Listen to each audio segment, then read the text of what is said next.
Good afternoon, everyone. Bon après-midi, tout le monde. Donc, je suis contente de vous accueillir aujourd'hui ici pour la présentation de professeur Janelle Wong. Professor Janelle Wong is a full professor at the Department of Government and Politics at the University of Maryland, and she's also the director of the Asian American Studies program at the same university.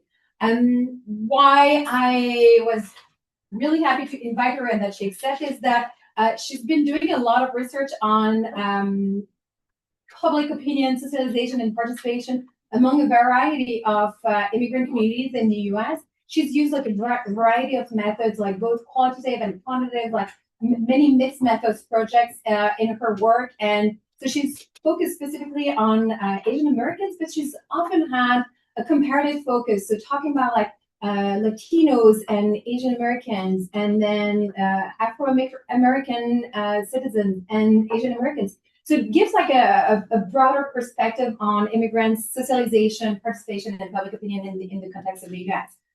She's received several distinctions across her career, and some of the latest ones are that in 2023, she received the Diversity, Equity, Inclusion, and Social Justice Award from the College of Behavioral and Social Science at the University of Maryland. But one really important distinction, in 2024, she was elected the W.E.B. Du Bois Fellow by the American Academy of Political and Social Science. And I believe she's a fellow of that academy alongside women that you may know, Elizabeth Warren and Theda Skocpol. So quite a really important, prestigious honor, and this W.E.B. Du Bois Fellowship is a really important award to. You have an important call to acknowledge the exceptional contribution of scholars in understanding of race inequality and social justice through social sciences. So it is a really quite prestigious fellowship, and she's had many more. I won't present her long list of publications. She's published a number of books, publications in AGPS, and so on and so forth. I just want to point out her important involvement in the study and developing the study of immigrants' participation, socialization, and public opinion, and notably in the production of innovative data sets in the U.S. So she was one of the co-PIs of the National Asian American Survey that was funded by the NSF throughout multiple years, and also the very important and very, I would say, famous these days collaborative multiracial post-election survey that is going on beyond her involvement, but that she contributed to create. So I think it's quite an exceptional contribution to social sciences and the study of race, diversity, equity, and immigration in the U.S. And today she'll be presenting two projects, and so some may say that at the CSDC we're demanding, but she voluntarily offered to present two projects. So one will be about the drivers behind the rightward shift among immigrant voters of color in the U.S., and the other is about how voting rights for non-citizens in local elections may influence immigrants' engagement and participation. So I'll give you a join me to welcome Professor Janelle Wong today. Thank you so much to Dr. Mayo and also to the center and to WIM for organizing. It's really a pleasure to be here. I'm going to start with some background. Can you hear me okay? Okay. I was born in a California town called Yuba City. It was rated the worst city in the USA. And I've been telling some of you about it, that even though it's in California, one of the bluest states in the nation, 70% of voters in 2024 supported Trump. My mother still lives there. This is where I grew up, very rural. It is one of the more diverse places in the United States. So it's rural, and it's a third white, a third Mexican American, and a third Sikh Indian. But what I really wanted to show you was our mascot. I think. Okay, so I thought we were like, oh, this is the Canada Goose. Okay. Anyways, we were called the Honkers, and I always understood this was a Canadian goose, and this was, our colors were brown and gold, and literally it had the word honkers on our swag. So yes, I've been doing survey research for a very long time. I started, before I got my first job, I was part of the first survey of Asian American political attitudes in the US. It was just 5 cities. And I continued to collect survey data, always with at least 6 Asian groups, often with other groups. This continued on for many, many, many years. And finally, I was working on both election surveys with Asian Americans and also the collaborative multiracial post-election survey, which includes now oversamples. And in 2020, it also did of LGBT groups, larger group of Muslims. We really tried to expand the sample size along with racial minority groups. I was saying yesterday that one of the hardest groups for us to recruit were actually white Republicans. They did not want to take our survey anymore because of suspicion over taking a university survey. So happy to talk about some of these surveys, but that's not what I'm going to talk about today. I also have done a couple of field experiments, and this is partly because my advisor was Don Green, and he told me to do it. He was a bossy advisor. But a lot of surveys, done some field experiments. And I've also written 2 books that include both survey data. They are built on survey data, but also some qualitative methods. So my dissertation project was on immigrant institutions and American civic institutions. And that included 80, I have to look at it, it's been so long, okay. 80 qualitative in-depth interviews with Chinese and Mexican immigrants in the US. And then it took me 10 years to write this book, but in 2018, I published this book on immigrants, evangelicals, and politics. And that book focused on evangelicals of color. I'm not conservative, I'm not evangelical. And so it was a challenging project to do qualitatively, but I did 70 qualitative interviews. These were in Houston and LA, and 60 site visits in conservative evangelical churches. So today, I'm going to present work on, these are 2, a paper that we just submitted and another working paper. These are 2 projects on hyper-local immigrant mobilizations, and they build on this qualitative background. So the first paper is on non-citizen voting, and in the paper we call it local resident voting. And this is a controversial topic, which I'll explain later, and you already know why. But there are 16 localities in Maryland that allow for non-citizens to vote. Non-citizens might include permanent residents, might include students on a visa, but the immigrants that we talked to were undocumented immigrants. And the way that we frame this work in the paper is non-citizen voting, local resident voting is part of the broader modern suffrage movement. And that movement includes, for instance, something Professor Mayo works on, which is youth engagement, 16 and 17-year-olds, who oftentimes these 2 kinds of movements go hand in hand, 16 and 17-year-olds and local resident voting. And it also includes the felon re-enfranchise movement. And let me just give you a taste of how, of this particular kind of right and site, because it's pretty interesting. So to register in the town of Hyattsville, which is actually right next to College Park, where I live, in Hyattsville, you have to vote in their city election.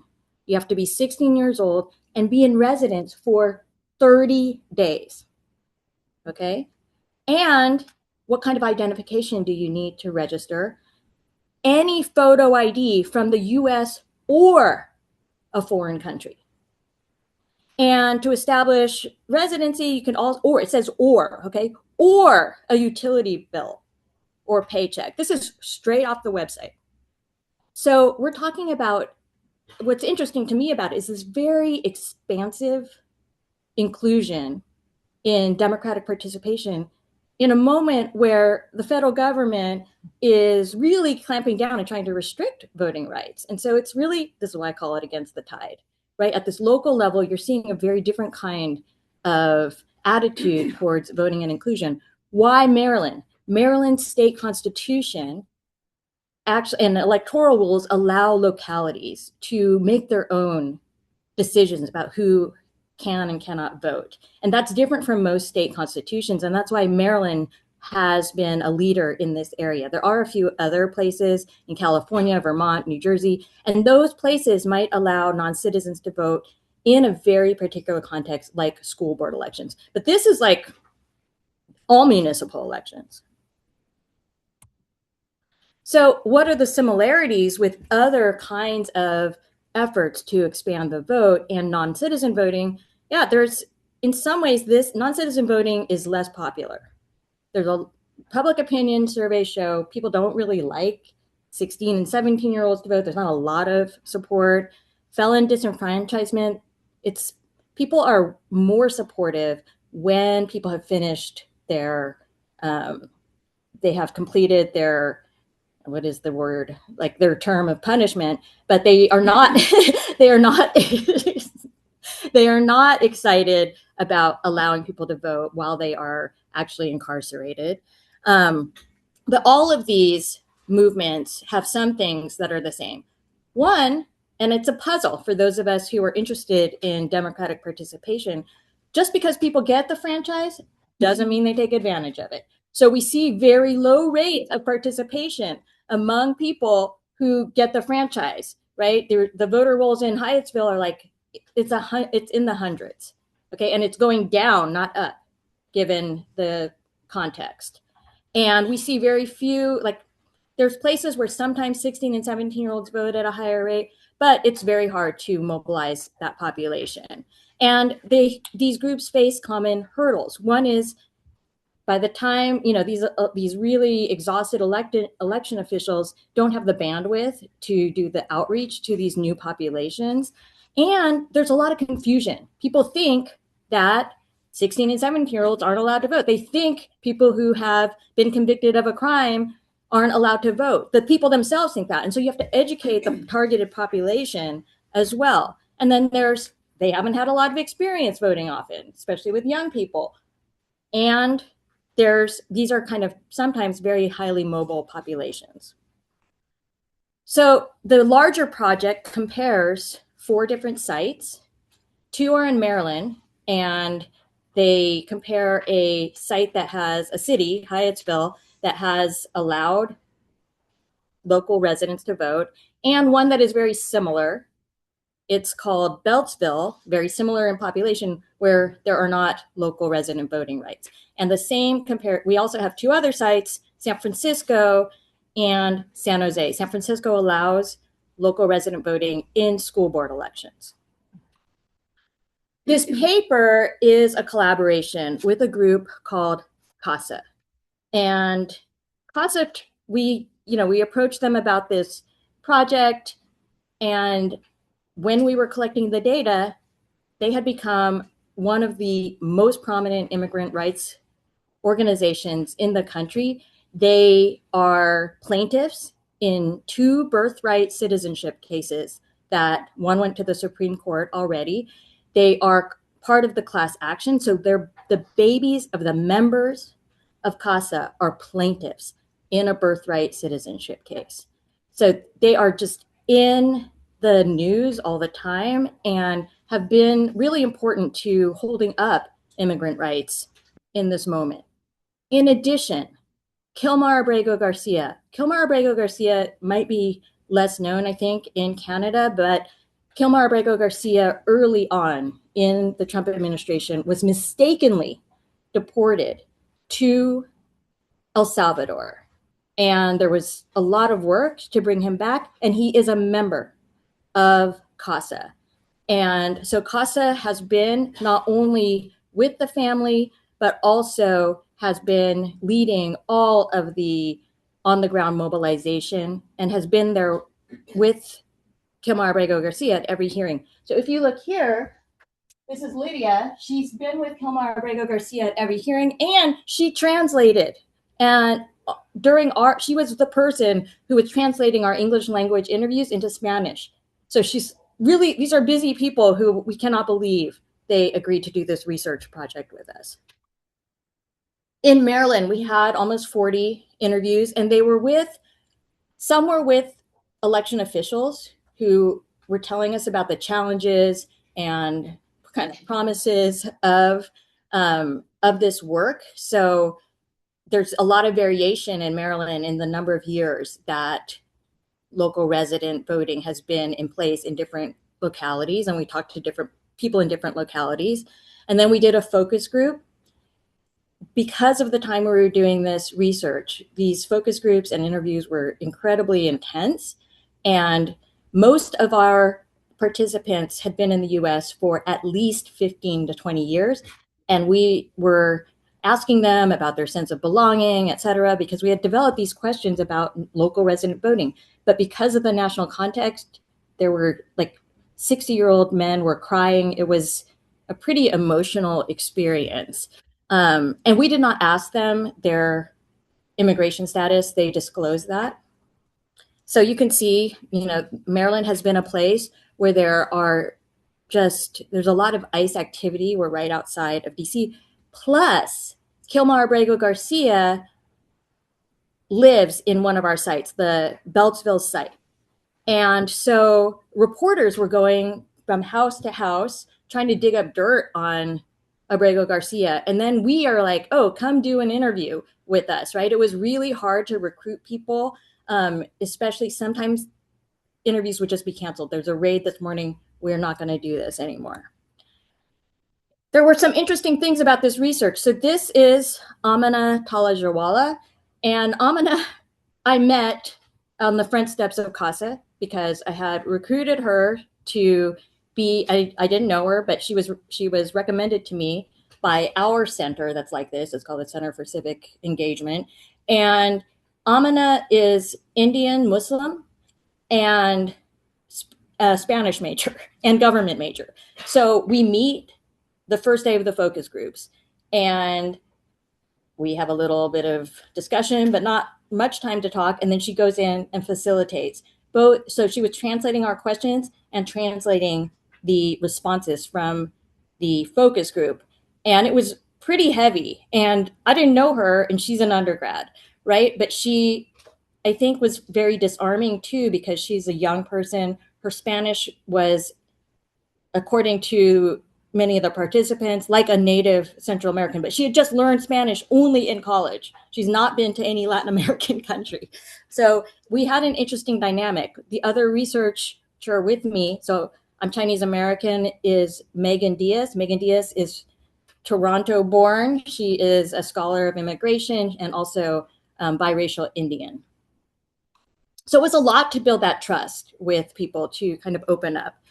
So the unique challenges that are present with non-citizen voting are kind of obvious, right? There's language. So people were telling us, in terms of the outreach, language is a major issue. I'm the only person in this unit that is working to register voters that speak Spanish. Here they say no election workers speak Spanish, right? You might not find that in these other modern suffrage campaigns. And then, of course, people are just afraid to leave their homes at this point. They're really not interested in putting their name on a voter list. And so part of our project is, how do we continue this work while still maintaining people's sense of safety, and what are the best ways to collect this data, including registration data, and not have that be a huge risk. And that's a different paper we have. So here you can see the kind of tensions in this project. So a lot of the comments were like this. I want to emphasize the terror and fear we feel at the prospect of being separated from our children. And this is when many people would break down. At the same time, we can understand that fear, but many of us haven't encountered this kind of commitment to civic engagement. So if this is an undocumented person, I recently learned that you can vote without being a citizen. If I can do it, I will. I understand that I could be arrested and deported. Like, to me, that was so poignant to see this person willing to put their safety on the line, right, for civic participation. And so much of the paper, we also develop this asset-oriented approach to research and civic engagement. So many of the people talked about CASA as the motivator for their engagement. And one of the things we did was, and I'm not sure methodologically if this makes sense, but we chose Beltsville because CASA is active in Beltsville and active in Hyattsville, so that any kind of engagement wasn't just a function of CASA's presence and CASA's mobilization. And at the end of this project, we had all this data, we had people really bearing their souls. It was so intense that one of the funders provided therapy for our research assistants because they were transcribing all of this work. Amina was exposed to it, and Amina was just like, I'm fine. And then I saw her a couple weeks ago. She's like, I did go to that therapy session. She's like, I'm really glad I did it because I realized I was actually like caring a lot. She was an undergrad, hadn't been exposed to much of these themes, and it was, just a lot for her. So one of the things we did is we brought on CASA as co-authors on our paper and co-presenters. And I'll talk a little bit about that in a moment. But most of the paper actually focuses on these kinds of lessons learned across modern suffrage movements. And so we take some heart in this finding. The felon reenfranchisement movement is a long movement. And over 20 years, they really were able to expand to many states. Now, one of the questions we've gotten is, felon disenfranchisement, that has grown, but could non-citizen voting, like the political hurdle seems higher across states. I'd be curious, like is there like a geographic limit to this particular kind of enfranchisement, non-citizen voting? But with regard to felon reenfranchisement, they were able to expand even across like some very hostile time periods. They just kept going. The organizers kept going. And so one lesson is maybe play the long game. So some of these felon reenfranchisement laws were actually passed under like Republican governors with a Republican legislature. Can non-citizen voting, stick it out? I'm not sure. So the other thing that we are thinking about and still need to do more work on is really the local nature of this fight. So that local nature means that you can have this super expansive kind of voting rights in a federal system that is really pretty restrictive, right? And so we're interested in that. And on the one hand, because CASA was our partner, we want to emphasize, and it was clear, the incredible role of community organizations for all of these movements, reenfranchisement, Vote 16, you definitely see community organizations at the fore because no other institution can take it on in a consistent way. But these organizations are so limited too. CASA's got bigger fish to fry in some ways, and they admit it. They're like, we can't focus on this anymore. We need to focus on birthright citizenship, right? We need to focus on due process. So, this is all happening exactly as non-citizen voters are being completely targeted by the federal administration, and fears are being sown about their voting, right? So Trump says our elections are bad, and a lot of these illegal immigrants coming in, they're trying to get them to vote. So this is an interesting context to study the local movement. So non-citizen voters are consistently maligned by elected officials and others, yet this movement carries on. And, it is small, but you can see that there's some resilience there. And I think we end with the paper with this idea that it really speaks to theories that see transformative social change as really beginning with the activism. I mean, it's undeniable in this case, activism of those most targeted by hostility. So yeah, we co-presented this paper. We co-presented at the Southern Political Science Association. So our CASA partners gave part of that presentation. It was pretty interesting because there's a bunch of political scientists. Everyone had a PhD, right? And there's not many community organizers at academic conferences. And some of it they were kind of weirded out by. And sometimes the people in the audience, like we translated everything, right? Because one of our presenters didn't speak English. So she spoke in Spanish and then we translated. And so it was an interesting experience and very eye-opening, I think, for all of us. It was in New Orleans. So there's a lot of crawdads eaten. 10 pounds on this table. Okay, the next paper is more of, so that paper speaks to like the benefits and kind of hopefulness of participation. And I know many of you study immigrant participation, but this paper is about immigrants participating at a high level, but they're participating in order to get books banned and to block shelters for Venezuelan asylees. So this is something that, really captured my interest because I've been studying political participation for so long. I wrote this book that was like, immigrants should participate. And then I was like, what?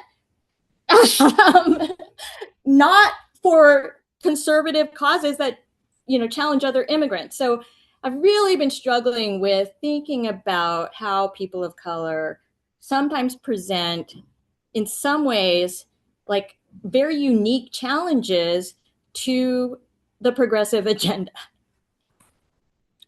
So this is a case here where the first case, one of our cases is about a local fight in Montgomery County, Maryland, one of the most diverse suburbs in the US.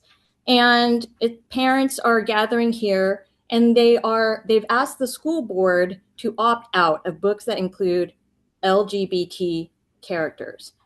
6 books were included, and there was a challenge by mostly parents of color around religious freedom and parental rights issues. And this is another case. It's in Chicago, in a very diverse neighborhood, low-income neighborhood that is predominantly immigrant. Let me see if I can play it. You'll get a sense.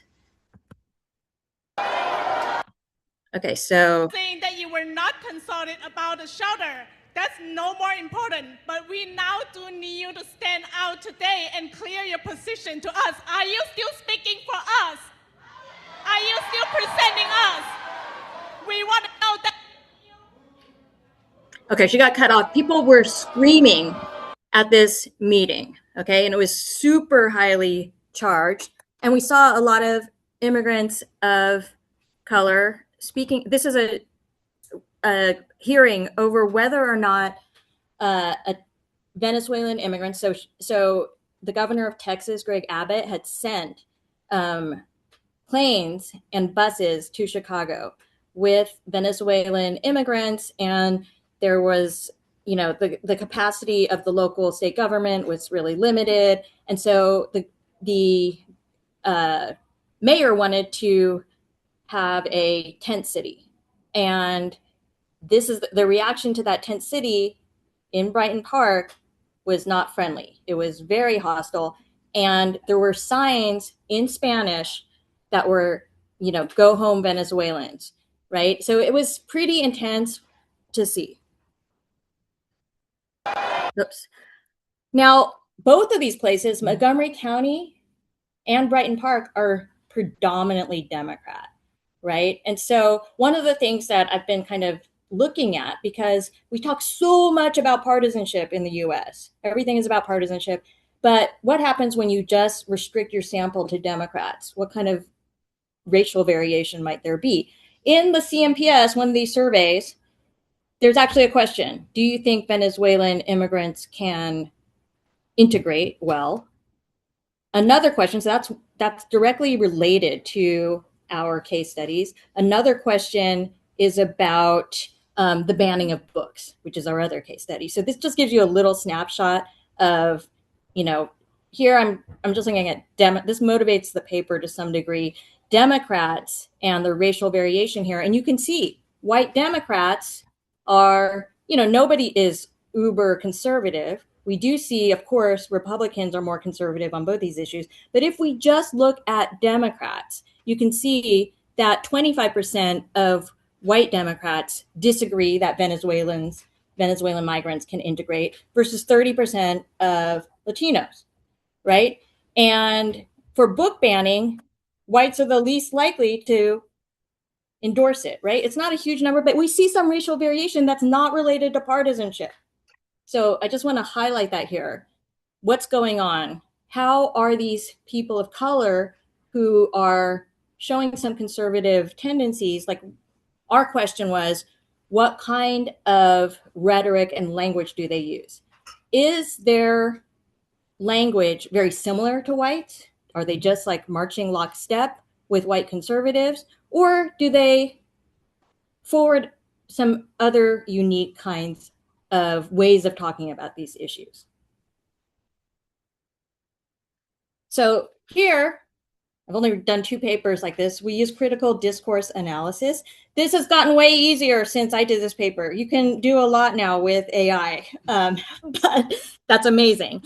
But we didn't. I had 2 students coding this data, and we used publicly available recordings with video, okay? And so we have 3 different cases. One is the tent camp in Chicago. One is the LGBT opt-out in Montgomery County, Maryland. And then we also looked at a predominantly white community where the same kind of migrant resettlement was happening. So we picked out some themes, and I'm just going to give you a taste of the analysis. So I'm just going to talk about Brighton Park because we don't have that much time. This is the alderwoman. This is how intense people were like, we don't want this tent camp. You can see the emotion on people's faces. It was really, really shows a great deal of political investment, and it's a high level of political participation, right? What are the arguments people use? What you can see here in these are some of the themes that came out, is, I'm not going to read them all, but many of the themes protesting this asylee resettlement look a lot like what you would see kind of typical conservative anti-immigrant rhetoric, right? It's immigrants are a drain on society and on our economy. It's about safety. And there was also the, like, when you're looking at local areas, transparency, which we have our critiques about. But one thing to know about Brighton Park, this neighborhood, is that it has been the site of like toxic waste dumps, and it's been marginalized, right? And so it's complex. But you can see here, there's some other arguments. We're good immigrants. We came the right way. That's something you don't see as much in the mainstream rhetoric. And then our communities are selected for this resettlement because we are people of color. We're already marginalized. We don't have political power. That's why you're doing that to us. So here you can see, this is a Latino who spoke out at the hearing. Latino man, and he's like talking about his taxes going up, and it's really easy to use my tax dollars for immigrants, right? That sounds pretty typical. And this Asian American woman said the same thing. She was able to talk about both high taxes, the economic costs, and about safety, and they're going to flip this neighborhood, right? So this is all kind of familiar, I think, to those of us who, to all of us. But then you also see some unique arguments made. So this person says, I've lived in this community for a lot of years, my wife for over 35 years. What about the migrants in this community that have lived here for over 30 years? So there's this, we've been here, length of residence, and have no viable path to citizenship. This is someone who's undocumented. Tell me now we have a new group that's getting everything right off the bat. And so that's something that's a little bit harder to say is like strictly a conservative talking point. So here what we see is non-whites who take on these, and we can have a discussion if you think these are conservative positions, but we call them conservative positions in local politics. Yes, they also echo the kind of mainstream conservative talking points that we would hear, are like conservative members of Congress make. But they also present unique arguments that white conservatives either don't make or cannot make in any kind of defensible fashion. These are the arguments that highlight their own marginalized identities. Like, I am part of a marginalized racial group, and that's why you're doing this to me, right? Or I am part of a marginalized religious group, and you are imposing on my religious freedom. And it's highly effective because then you cannot just say you're being a white supremacist or you're anti-immigrant or you're racist. So it creates a totally new kind of rhetorical dynamic in my view. Okay, where do right-wing groups fit in? How many of you have heard about Moms for Liberty? Okay. So Moms for Liberty, it's pretty new, 2021. And it's led by white women. You can look at the website. Now there's more variety on the website, but here's their website. Moms for Liberty is dedicated to fighting for the survival of America by unifying, educating, and empowering parents to defend their parental rights at all levels of government. Okay, so this group has been the force behind most of the local school board book ban legislation. In Montgomery County, which is a mostly blue county, Moms for Liberty did support, but they positioned, I would say, immigrants of color as the primary activists. And it was 6 families, people of color, who brought the lawsuit against Moms for Liberty, although their pro bono legal counsel was a kind of mainstream conservative Moms for Liberty-ish group. So why am I talking about Moms for Liberty? Because maybe they have a new strategy. Their strategy is we can leverage some of this disgruntledness at the local level.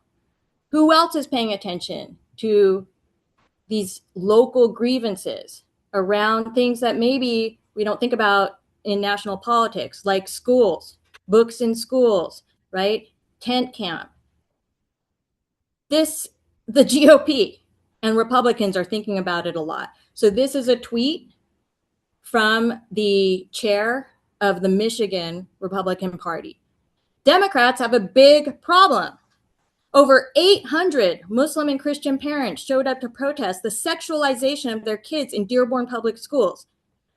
Here's the connection to national politics. Guess what they said when asked, how will you vote? Republican. Okay, so these may seem like tiny little case studies, but I would say their implications are huge. And here's how we know. That Montgomery County case, that opt-out case, was heard by the Supreme Court last spring, and they won. Those parents won. Opt-out is the law of the land now. So that tiny little case went completely national and has changed the landscape, right? And it's really hard to implement for those of you who are interested in policy. This kind of thing, figuring out like how do schools put that into place. There's a lot of interesting data on that. Obviously, anti-immigrant rhetoric that we see at the local level has ushered in the current federal administration. So the paper really kind of looks at that significance of those local movements through critical discourse analysis to show how people of color might be this important piece in these right-wing movements. Thank you. Now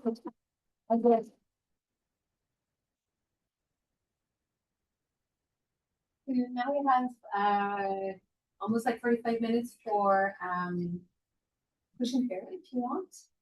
I don't know if anybody has a question. You can talk about your own research too. I know that was a long time. Of course. Thank you very much, Colin Scott, Concordia University. I'm kind of curious about a lot of given the national context in the United States that you to and everyone knows about the integrity of elections, let's say, and these groups that are pushing for enfranchisement at the local level, and a lot of this work risks putting these people in jeopardy in today's context. What are some of the motives and rationales these groups are using to continue engaging with this? And it's a tough, and there's a lot to unpack there for it, but like they're obviously very concerned, and there's a lot of positive impact about political integration from participating at the local level in terms of the politics of belonging and all that, but it has this clear, serious consequence for what. Yeah, I mean, I agree. Why now? Why do it? And they still like that CASA after their presentation at the Southern. They were like, "We're going to do this in this city, and this city, and this city." So they're still, even though it's not where all of their energy is going, they see it as. So I was also wondering the same thing.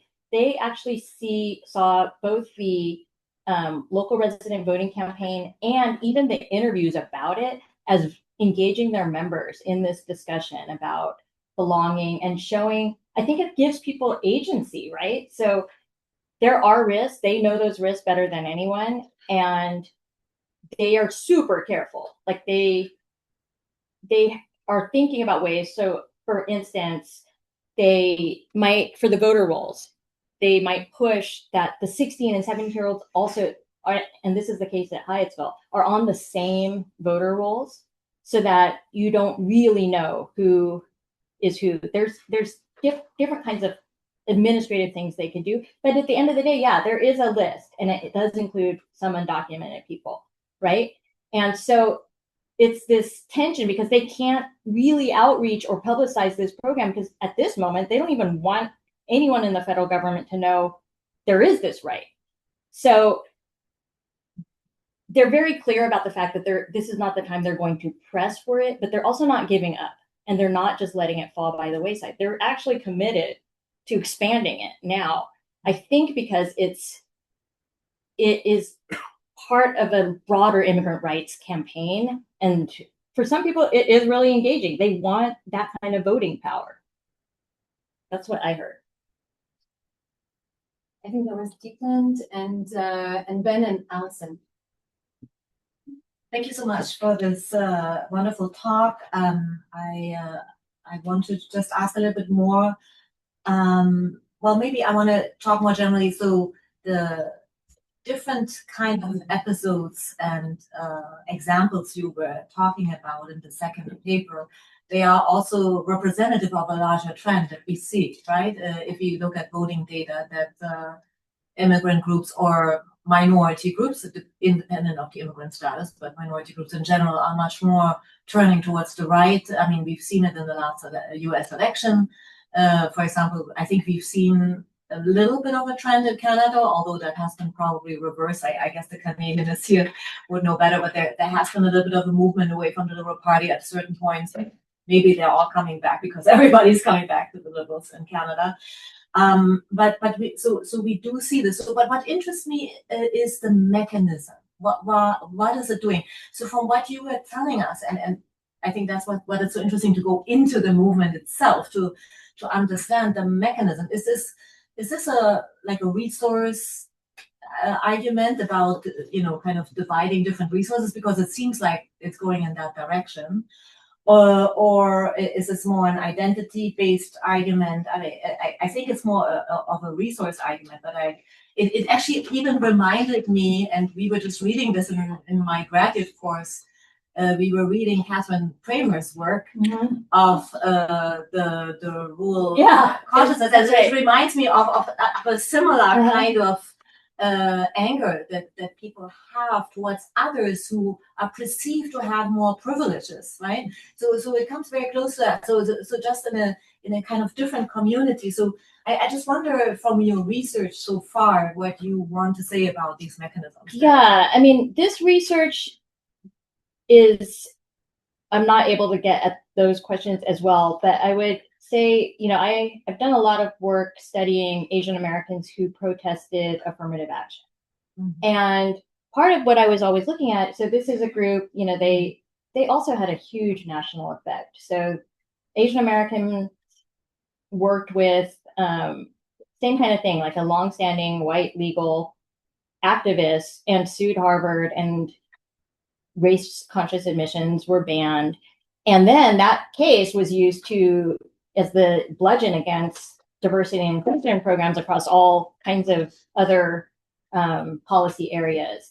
And I've always wondered also, are these just kind of groups that are being used, and just, there's a larger, much broader white conservative movement with a lot of resources behind it? Or is it like truly grassroots? Is it grassroots? Yeah. And I would say yes, white conservative legal organizations are behind many of these cases. You can see their presence, but there is a grassroots energy. And it's pretty frustrating to me, because on the one hand, I belong to a lot of progressive Asian American organizations, and almost nobody, I'll go to a rally and literally no other Asian Americans will be there for voting rights. But these cases, very local cases on educational reforms, etc., you'll see 800 people come out, right? And it's not only because there's some white person whispering in their ear. It's because they feel it. There's an emotional connection to this issue. I've tried to look at it through survey data. What you see is that, it might not be their priority, but they will put more, Asian Americans say they'll put more hours into trying to keep other people out of universities or whatever. So they're willing to put in the time. I don't know if it gets at resource, but the resource is really communication channels, for instance. So much of the anti-affirmative action mobilization happened not through conservative white organizations providing buses for them. They provided it. They raised the alarm on an ethnic media and ethnic chat group, right? And so, I think this is some grassroots. So I was feeling very depressed about it, because there was a grassroots energy that you don't see around voting rights, around other things that also have a huge effect on people's lives. We weren't seeing 800 immigrants come out, in this way. But then Mamdani won, and I was like, okay, well, so in New York City, people were like, oh, Mamdani said he was not going to support standardized testing to get into the specialized high schools in New York, which is a huge deal. And a lot of Asian Americans were really wanting to keep this kind of barrier, right? though, and so everyone was like, they're not going to vote for Mamdani. Yeah. But they did. They were the group that voted the highest levels, at least according to exit polls. So what I see here is it's not a done deal. Mm. You were saying that too in Canada. It's not a done deal, right? Now we have like, hey, people better focus on local issues. Like, don't let like the left, if they want to win, they might want to pay attention to local politics a little bit more because it is an entree point, right? They might want to look at these issues that aren't very interesting to them because there's some seeding going on. There's some grassroots energy that then turns into the base for the next election. I'm not getting there. No, Okay. you are. No, you Okay. are. I just keep talking like about what that means. Yeah. No, that was good. Thank you. So, thank you. Yeah, my question I think was actually similar, but I'll ask it anyway. So super interesting talk. There's a lot to chew on. And I think the question about this is, particularly with the second project, has to do with whether this represents a new strategy for conservatives, or if it's an evolution. I'm sorry, an innovation. Can't say evolution. Of sort of a longstanding practice of using sort of cultural issues as wedge in a way of sort of promoting both cultural and economic conservatism. Because in that sense, it seems like, okay, this is a very kind of logical extension of the national strategy to the local, and they've got very good at identifying, hot button topics, at the local issue. And I realize there's also a tension between thinking of sort of white conservatives as the puppet masters and not giving any agency. exactly. And it's like there may be a bit of both going on there. That's one question. The second, maybe three. So the second question, which is related to that, in some ways, if Republicans and conservatives are putting together multiracial coalitions, I mean, there is an upside to that, because that makes it more difficult for them to use explicitly racist strategies, because suddenly minorities are part of their base. So I'm wondering if there is a little bit of optimistic storytelling. And then third, this is really quick. For the first case study, presumably the local elections are held separately from state and federal, like separate days. Some are. Okay. Mostly they are. But sometimes I mean, there's a whole other side of things, which is the administrative side. Yeah. So it depends, but yes, I think in Hyattsville, I can't remember, but there is a way that they have to deal with these kinds of overlaps. For instance, what if someone becomes a citizen? Then they have to, they have these mechanisms for keeping these roles extremely separate. But okay, sorry, what were you going to say? Oh no, it's just because it strikes me as I'm wondering if there's a concern about basically getting non-citizen residents into the habit of voting, or telling them you have the right to vote, and assuming I have the right to vote, not distinguishing between the local and federal, where it would actually be. Yes, no, we ran into that also. So most of them don't have it on the same day, maybe for that reason. But also, as we were explaining, you have the right to vote, because not everybody knew. There was a lot of confusion, right? And we had to keep saying, but not in the federal context. And so the education part of it, it's confusing for people, obviously. And some election officials, like it's a lot for them to understand, like, when can people vote? What things do they need? So it's a really, really heavy lift for those election officials as well. On the one hand, maybe it's kind of a mess, but on the other hand, we don't see a lot of people making the error, right? So something is going okay, I would say, for that. But it's fascinating to see the different ways in which you can have this city-only election register in such an expansive way. And then there's also these same election officials are the ones who are also administering often their state elections, their county elections. Remind me, the second question, the middle question was on maybe the Oh, potential the- benefits of multiracial conservative coalition. Okay, so yeah, this is a hot topic now in political science. I don't have the best data on it. I think Liliana Mason has the best data on it, where, she found that, I'm trying to remember that why are so the issue is which people of color vote Republican or which marginalized groups. And what she found is that it's people who really don't like either other people of color, so they're anti-black, they're Islamophobic, they're anti-LGBT. Okay, it's or. So as long as what she found is as long as one of those groups was an out group for you, then even if their party is anti-black and anti-Muslim, if you're anti-immigrant, you'll still vote for. So it doesn't matter if they're you're black and the party's anti-black, but you have another out group, you're still gonna vote. You're still gonna say in the survey at least you vote for Trump. So it's a way in which people it's not going to turn. I would say it's not going to turn the GOP into a multicultural, inclusive. They can Just still looking to take the edge off. They just have to hit all the groups, and then as long as one of those groups is in your out group, you might be attracted. That's Liliana. That's what I got from Liliana's. That's depressing, I know, but it shows you why do immigrants vote for Trump? Maybe because it's another out group that they're most concerned about.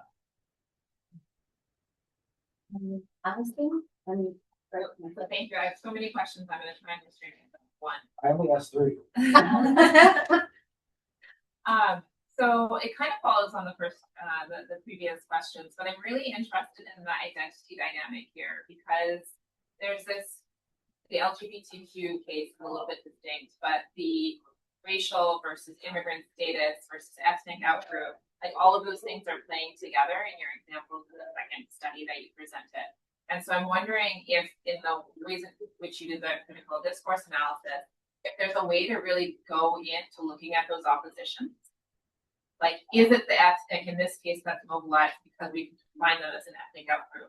Or is it the race dimension? Or is it the country of origin dimension? What are the in-outgroup dynamics that are maybe being strategically used by outside influences or maybe being coming from within? But is that something that we could actually draw larger conclusions about, the ways in which having an outgroup, and I think that's your answer from Lily's work, any outgroup will do, we just have to know which one to mobilize. Maybe that's the conclusion of or mobilize against, right? Yeah. So that you need something to be against. And so the counter narrative of saying what you have in common might not be as powerful. So I will say that I don't think this discourse analysis data is best for that because it's pretty messy. If it's hard to isolate what people say a bunch of stuff in one, and sometimes they even contradict themselves. But I do think probably, what do you think? A survey is better because we can ask people about these identities and their reactions. And so it's a very small n, the people who talk about these things. And you do get that complexity. You look and you're like, wow, people are super inconsistent, right? And now we have to code this. Whereas with a survey, you can ask more questions about their primary identities and the people that I think the CMPS does try to do quite a bit of that. And I think it might be the best way to get at it. But, and I can't remember Lily's research design, but yeah, it was scary. Follow up. Yeah. So in that respect, maybe what surveys do in that respect is that they actually simplify too much the way about these things as well. And so people are messy and they contradict themselves. And so I'm trying to think out, and I don't have the answer to this, but the ways in which we get the potential of enacting or mobilizing certain contrasts, I think is really what I took away from your story and your research. That in certain situations we can really mobilize against this thing. There's lots of options for what we compete against in any situation. So how does that actually become more salient? I mean, I hate to say it, is that made for like the survey experiment? Because you could give scenarios, right? And that's what I'm just thinking. I wasn't sure if the interviews as well as the analysis of some of the public debates could get at that sort of messy dynamic. Yeah, I think the interviews and the discourse shows you like here's all the stuff going on, and then you could do that clean survey experiment. I have put myself down for questions. I have the same question as Titre about like the grassroots movement. And usually the literature on immigrant integration and participation, grassroots movements and community groups are like really key, and especially for women to like get them activated. And I had lots of questions also about like the discourse, different arguments that Ben and Titre have to do. And I was wondering. Did you hear like through the interviews, like above the links with parties? Because that's it. They're like, it's going in different directions in terms of like rights, collective rights, individual rights, like you did like cultural arguments, respect and everything, and the resources, citizenship status. Like there's so much going on, and it feels like it's going in different directions. And I was wondering, like, you presented us with like different cases, and were the grassroots organizations like making links with parties, or kind of like activating like partisanship in a way, or what? Like it felt like it was like completely absent from what was going on, but in a way like I feel like I am seeing like some things that could be picked up by certain parties. Okay, so it seems like the question is, to what extent is like this kind of mobilization linked to party mobilization, understanding of the party? I mean, no, I agree. And we did not hear much about the parties. Most of these folks were immigrants, and Trump is a big figure, obviously, in the for the people we interviewed for the local voting rights. If they understand, but they really never talk about party. They talk about the person, Trump. They talk about ICE. Right? I don't know if like, do local parents understand who Moms for Liberty is? Probably not exactly. So I think there's a way in which there's like, yes, Republicans will capitalize on some of this, but you know, these are Democratic areas too. So no, I do not see a lot of evidence. Is this a place for starting to seed partisan ideas? Yes, that would be a way to mobilize, I think, and try to draw people, but it's not explicit at this level. Maybe that's why these local movements like take on such a life of their own. There's not a lot of party communication going on, right? So maybe I'm wrong that it actually does then translate into sort of partisan affiliations later. I'm not sure. It's a good point. Yeah, it's people just see it. It's like my kids, my neighborhood, my kids, my neighborhood, and that's why it's so emotional and powerful, and they're willing to get involved. But then what happens?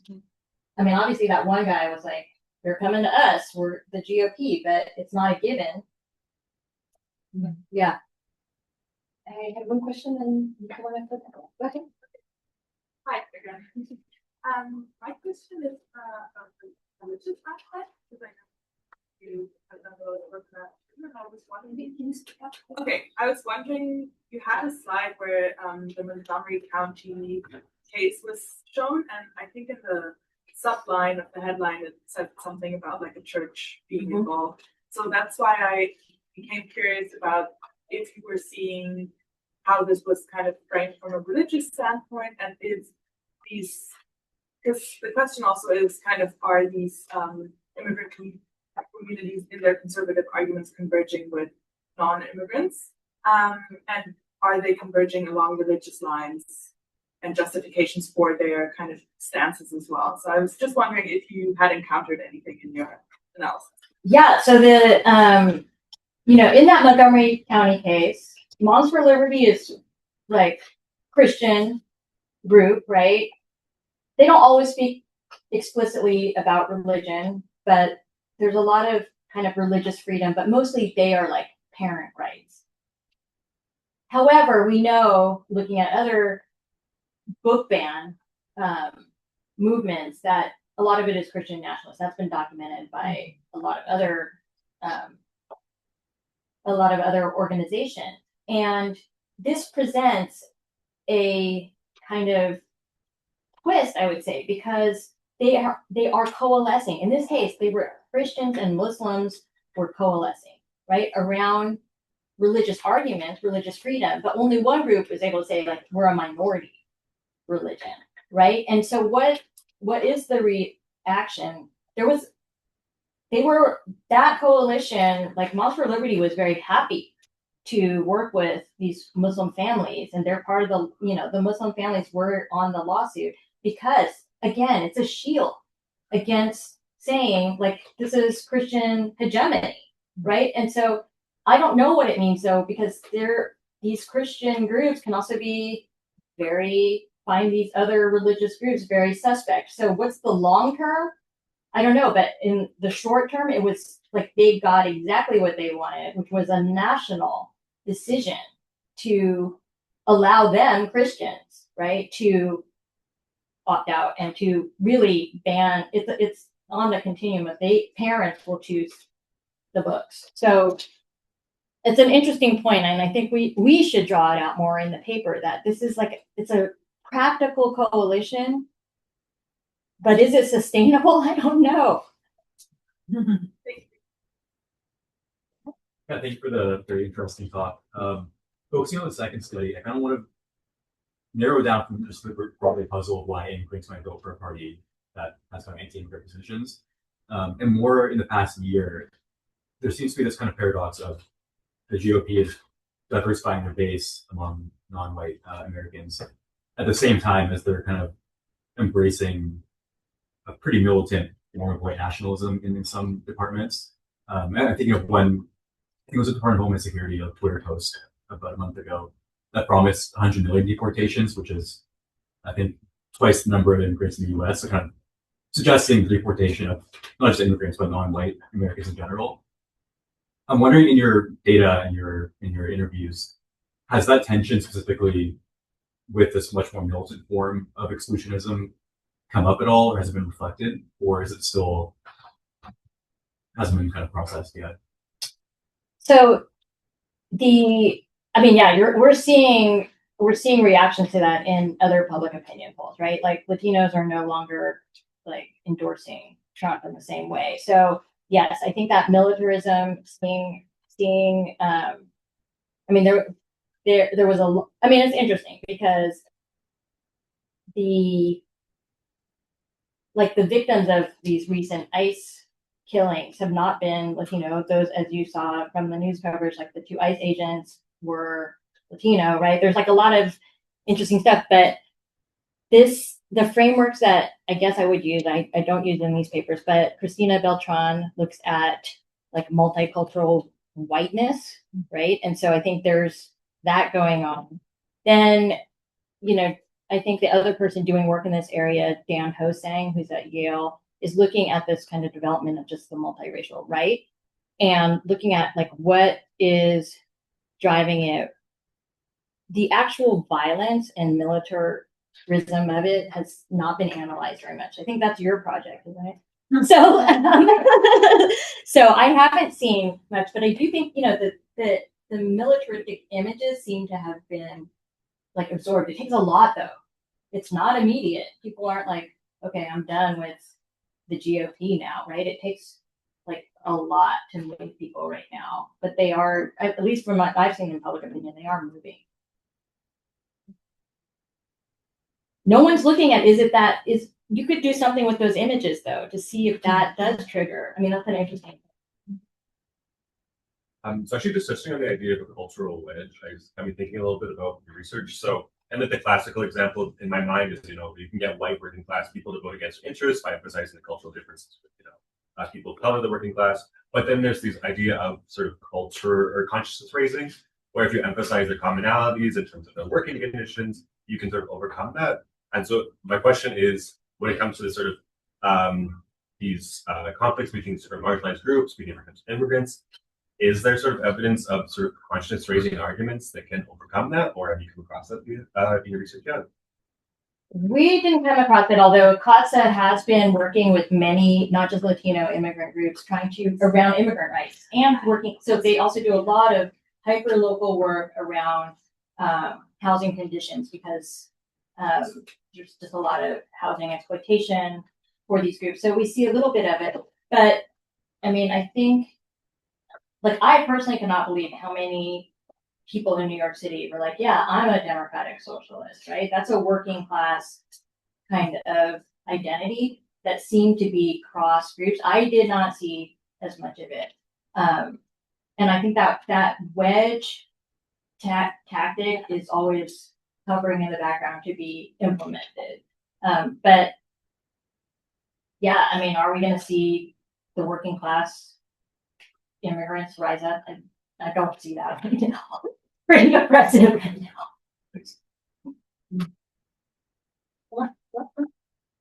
Sure. I guess one could ask, in a way, why would it be surprising that like many immigrants are drawn to right-wing politics, right? And I feel like you're presenting sort of there's very different logics at play in the forces. I mean, like way before Trump, right? We have all this research that that immigrants and even people before they become immigrants, before they migrate, they actually are totally okay with the idea of closed borders, right? Like, yes, people should stay out. Paradoxically, people even who haven't moved, who have out across the border themselves, endorse that statement. Certainly, once they're on the other side, it's like, yes, of course, no more. Right? So in a way, that's a long-standing that people seem to believe in the idea of closed communities that then can be very easily mobilized for all sorts of, like, especially if people come into your neighborhood, right? You're very close to your backyard. That's a clear sentiment. Some of the other stuff, like about the book banning, I find a very different logic, right? That's tied to the religiosity of these people. Like they oppose us not as immigrants, but as religious people, right? And they find the common ground there.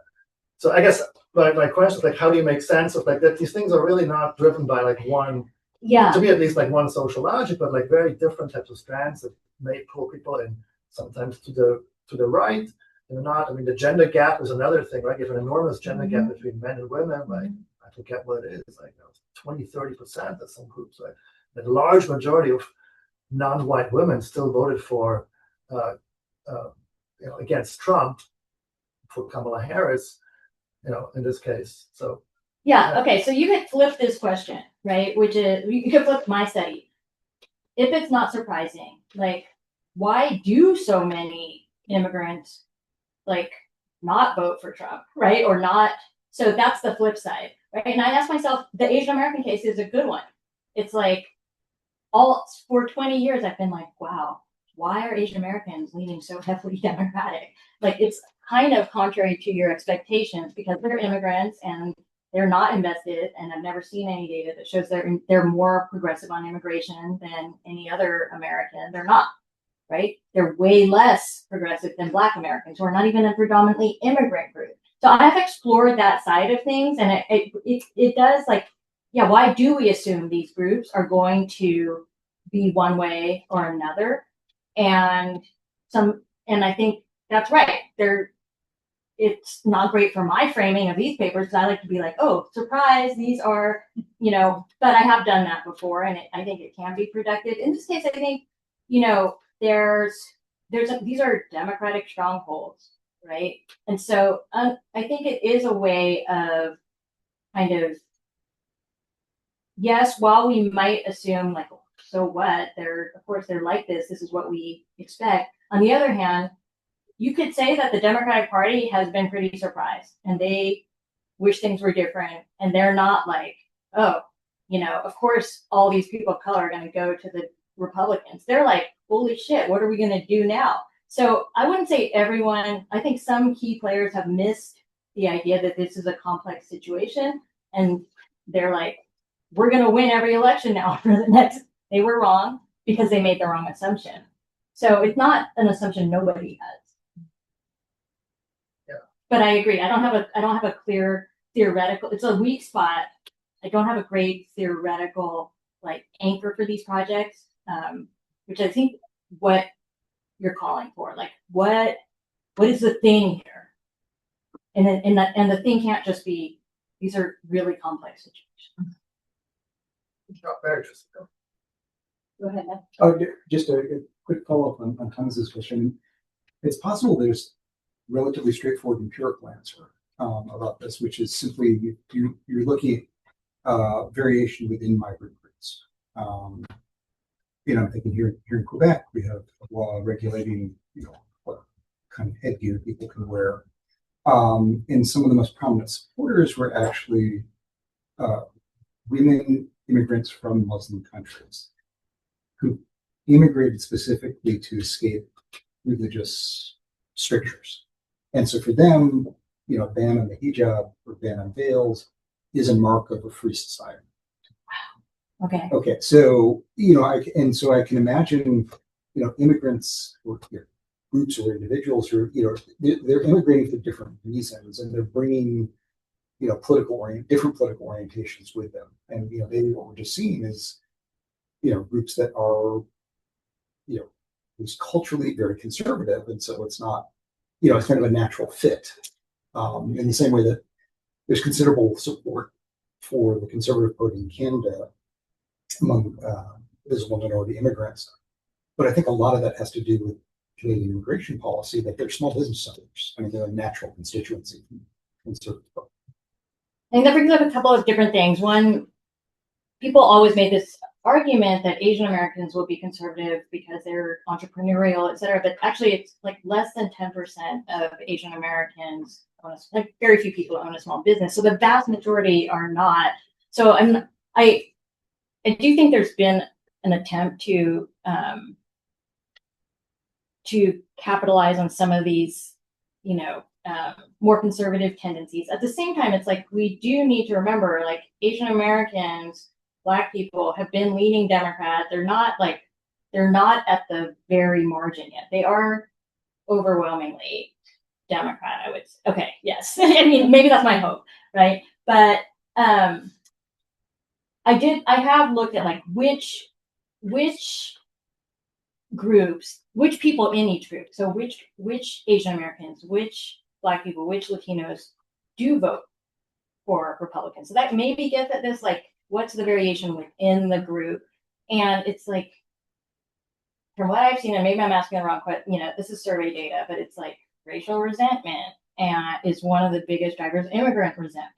So, and that's even within, it's not just partisanship, it's like even within the Democratic sample, right? It's not that complicated. Yeah, they don't like these out groups very much. And even if they're part of that out group, they don't want to see anymore. And those who don't feel like that, which is, at least for Asian Americans, still the majority, they are voting Democrat.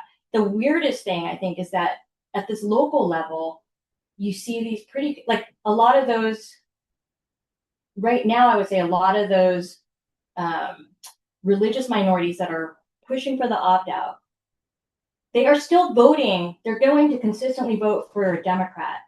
Maybe, I mean, this is not the hope of the Republican Party, but we're in a blue county, in a blue state. They're probably going to be voting Democrat, but they're still going to be mobilizing on this super conservative issue that changed everything for the whole country. So partisanship is just, they're not going to abandon, not all of them will abandon the Democratic Party. We're not going to go down to like 20% of Asian Americans are Democrats, right? But they're still powerful on many conservative fronts, even if they're not voting for their conservative party.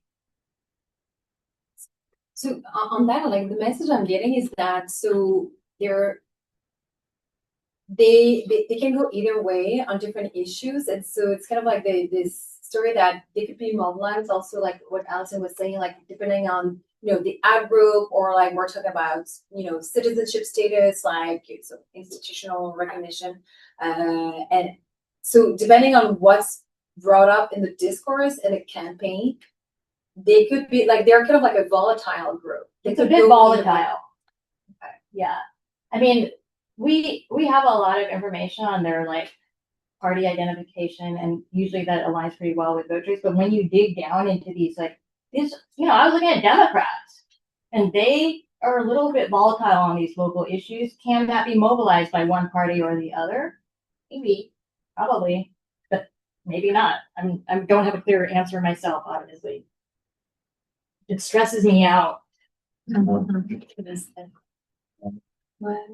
there any other questions? Well, we're getting to the end of the Q&A period, so thank you very much for